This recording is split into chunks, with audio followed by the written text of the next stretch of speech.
Mais um episódio de Obim, com o convidado Eleutério Afonso, onde que foi falado de realidade de música na Cabo Verde. Fica ligado na TV Santiago.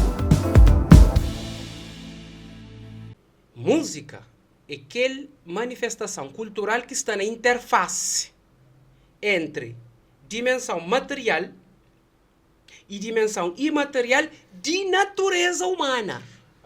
De natureza humana. Por quê? Não está ouve algo que nunca toca e que tem implicação no nosso corpo. Sim. E alguém habilmente descobre, mas é possível fazer mudança de comportamento através de imagem. Que gosta de uma música. Yeah. Ok, então, isso música ele já deixa de ser aquilo que é também para a audição e torna mais para aquilo que também para a visão. Para bem de outras coisas. Seguramente. Não tem aquela música lá. Não tem aquela música lá. Hoje na nossa sociedade. Não tem ele. Não tem ele bem instalado. E é com aquela que não tem que ter nunca.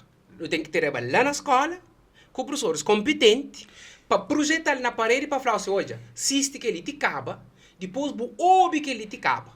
Porque não tem trabalho para não fazer ali, não tem trabalho para não fazer lá. De assim, você também identifica tudo que chamou a atenção. De certeza que está falando peitorais, as ancas da menina, que esse movimento, aquele olhar lânguido, mas também aquela garrafa de bebida alcoólica que aquele rapaz bem com ele. E tem só para um corte bem rapidamente. E que esse dia, durante pesquisa, onde um videoclipe que uma criança está música, está participa no videoclipe, que ele está carrega a bandeja de bebida e está leva. Claro.